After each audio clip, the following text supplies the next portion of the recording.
ദിനവിശുദ്ധർ September 29 പ്രധാന മാലാഖമാർ. മാലാഖമാർ എന്ന് വിശുദ്ധ ഗ്രന്ഥം വിളിക്കുന്ന അരൂപികളും അശരീരികളുമായ സൃഷ്ടികൾ ഉണ്ടെന്നത് വിശ്വാസത്തിലെ ഒരു സത്യമാണ്. ഇക്കാര്യത്തിൽ വിശുദ്ധ ഗ്രന്ഥസാക്ഷ്യവും പാരമ്പര്യത്തിൻ്റെ ഏകകണ്ഠമായ അഭിപ്രായവും ഒരുപോലെ വ്യക്തമാണ്. ആരാണവർ? വിശുദ്ധ അഗസ്തീനോസ് പറയുന്നു, മാലാഖ എന്നത് അവരുടെ പ്രകൃതിയെയല്ല ധർമ്മത്തെയാണ് ധ്വനിപ്പിക്കുന്നത്. അവരുടെ പ്രകൃതിയുടെ നാമധേയം എന്താണെന്ന് ചോദിച്ചാൽ അത് അരൂപി ആണെന്നാണ് മറുപടി. അവരുടെ ധർമ്മം എന്താണെന്ന് ചോദിച്ചാൽ അവർ മാലാഖയാണെന്നാണ് മറുപടി. അങ്ങനെ പ്രകൃതി പരിഗണിച്ചാൽ അരൂപികളും ധർമ്മം പരിഗണിച്ചാൽ മാലാഖമാരും ആണ് അവർ. മാലാഖമാർ അവരുടെ ഉണ്മയിൽ പൂർണ്ണമായും ദൈവത്തിൻ്റെ സേവകരും സന്ദേശവാഹകരുമാണ്. സ്വർഗസ്ഥനായ എൻ്റെ പിതാവിൻ്റെ മുഖം അവർ സദാ ദർശിക്കുന്നതിനാൽ അവിടുത്തെ ആജ്ഞയുടെ സ്വരം അനുസരിച്ച് പ്രവർത്തിക്കുന്നവരാണവർ. പൂർണ്ണമായും അശരീരികളായ സൃഷ്ടികൾ എന്ന നിലയ്ക്ക് മാലാഖമാർ ബുദ്ധിശക്തിയും ഇച്ഛാശക്തിയും ഉള്ളവരാണ്. വ്യക്തിത്വമുള്ളവരും അമർത്യരുമായ സൃഷ്ടികളാണ്.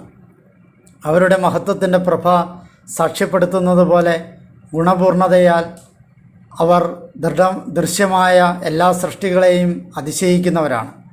അവരുടെ മഹത്വത്തിൻ്റെ പ്രഭ ഇത് സാക്ഷ്യപ്പെടുത്തുന്നു. കത്തോലിക്കാ സഭയുടെ മതബോധന ഗ്രന്ഥം 328, 329, 330 ഖണ്ഡികളിൽ ഇത് വ്യക്തമാക്കുന്നുണ്ട്. മനുഷ്യരിലും ഉന്നത സ്ഥാനം വഹിക്കുന്ന സ്വർഗീയ ആത്മാക്കളാണ് മാലാഖമാർ. മാലാഖമാർക്ക് ഭൗതികമായ ശരീരമില്ല.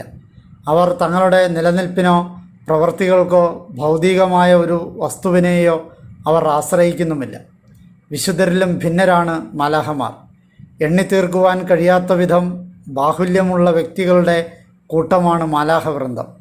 വിശുദ്ധ ഗ്രന്ഥത്തിൽ പരാമർശിച്ചിട്ടുള്ള 9 വൃന്ദങ്ങളിൽ ഒന്നാണ് മുഖ്യദൂതന്മാർ. ഈ മാലാഖ വൃന്ദത്തിൻ്റെ ക്രമമനുസരിച്ച് ദൈവദൂതന്മാർ, മുഖ്യദൂതന്മാർ, പ്രാഥമികന്മാർ, ബലവാന്മാർ, തത്വകന്മാർ, അധികാരികൾ, ഭദ്രാസനന്മാർ, ക്രോവേന്മാർ, സ്രാഫേന്മാർ എന്നിവരാണ് 9 ഗണം മാലാഖമാർ. വിശുദ്ധ മിഖായേൽ എന്ന മുഖ്യദൂതൻ്റെ പേര് ഹീബ്രുവിൽ അർത്ഥമാക്കുന്നത് ദൈവത്തിനോട് അടുത്തവൻ എന്നാണ്. സ്വർഗീയ ദൂതന്മാരുടെ രാജകുമാരൻ എന്നും മിഖായേൽ മാലാഖ അറിയപ്പെടുന്നു. പടച്ചട്ടയും പാതകങ്ങളും അണിഞ്ഞ ഒരു യോദ്ധാവിൻ്റെ രൂപത്തിലാണ് വിശുദ്ധ മിഖായേലിനെ മിക്കപ്പോഴും ചിത്രീകരിച്ച് കണ്ടിട്ടുള്ളത്. വിശുദ്ധ ഗ്രന്ഥത്തിൽ മിഖായേൽ എന്ന പേര് 4 പ്രാവശ്യം രേഖപ്പെടുത്തിയിട്ടുള്ളതായി കാണാം. 2 പ്രാവശ്യം ദാനിയേലിൻ്റെ പുസ്തകത്തിലും 1 പ്രാവശ്യം വിശുദ്ധ ജൂദിൻ്റെയും പ്രബോധനത്തിലും 1 പ്രാവശ്യം വെളിപാട് പുസ്തകത്തിലും ഇത് കാണുവാൻ സാധിക്കും.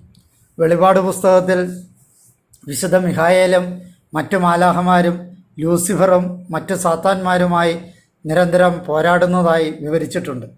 സാത്താനോട് പോരാടുന്നതിനും മരണസമയത്ത് ആത്മാക്കളെ സാത്താൻ്റെ പിടിയിൽ നിന്ന് രക്ഷിക്കുന്നതിനും ക്രിസ്ത്യാനികളുടെ രക്ഷകനായിരിക്കുന്നതിനും ആത്മാക്കളെ അന്തിമവിധിക്കായി കൊണ്ടുവരുന്നതിനും മറ്റുമായി നാം വിശുദ്ധ മിഖായേലിൻ്റെ സഹായം അഭ്യർത്ഥിക്കുന്നു. പല രാജ്യങ്ങളിലും ഈ ദിവസം മൈക്കിൾ മാസ് എന്ന പേരിൽ അറിയപ്പെടുന്നു.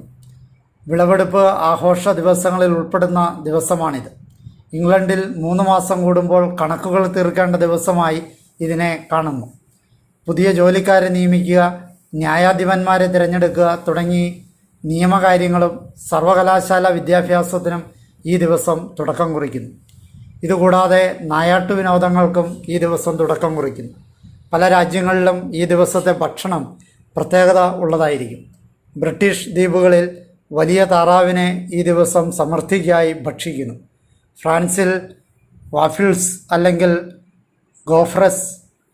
ഗോഫ്രസും, സ്കോട്ട്ലൻഡിൽ മൈക്കിൾസ് ബന്നോക്ക് വലിയ കേക്ക് പോലത്തെ ഭക്ഷണവും, ഇറ്റലിയിൽ ഗ്നോച്ചിയുമാണ് പരമ്പരാഗതമായി ഈ ദിവസത്തിൽ ഭക്ഷിക്കുന്നത്. വിശുദ്ധ ഗബ്രിയേൽ എന്ന പേര് അർത്ഥമാക്കുന്നത് ദൈവം എൻ്റെ ശക്തി എന്നാണ്. ദൈവം തൻ്റെ അവതാര പദ്ധതികൾ മനുഷ്യർക്ക് വിളംബരം ചെയ്യുന്നതിനായി തിരഞ്ഞെടുത്തിരിക്കുന്ന ദൂതൻ എന്ന നിലയിലാണ് വിശുദ്ധ ഗബ്രിയേൽ കൂടുതലായും അറിയപ്പെടുന്നത്. പരിശുദ്ധ മറിയത്തെ വിശുദ്ധ ഗബ്രിയേൽ അഭിവാദ്യം ചെയ്യുന്നത് വളരെ ലളിതവും എന്നാൽ അർത്ഥവത്തായ വാക്യങ്ങളാലുമാണ്. നന്മ നിറഞ്ഞ മറിയമേ നിനക്ക് സ്വസ്തി എന്നത് മുഴുവൻ ക്രിസ്ത്യാനികളുടെയും പ്രിയപ്പെട്ട പ്രാർത്ഥനയായി മാറിയിട്ടുണ്ട്. വിശുദ്ധ റഫായേൽ, മുഖ്യദൂതനായ വിശുദ്ധ റഫായേലിനെ കുറിച്ചുള്ള വിവരണം നമുക്ക് കിട്ടുന്നത് തോബിത്തിൻ്റെ പുസ്തകത്തിൽ നിന്നുമാണ്. യുവാവായ തോബിത്തിനെ തൻ്റെ ജീവിതയാത്രയിലെ വിഷമഘട്ടങ്ങളിൽ ആശ്വസിപ്പിക്കുന്ന ഒരു സഹചാരി എന്ന ദൗത്യമാണുള്ളത്. ബെത്സേദയിലെ കുളത്തിലെ അത്ഭുത വെള്ളം ഇളക്കിയത് വിശുദ്ധ റാഫായേലാണെന്ന് വിശ്വസിക്കപ്പെടുന്നു. ഗബ്രിയേൽ എന്ന വാക്കിനർത്ഥം ദൈവം ശാന്തി നൽകുന്നു എന്നാണ്.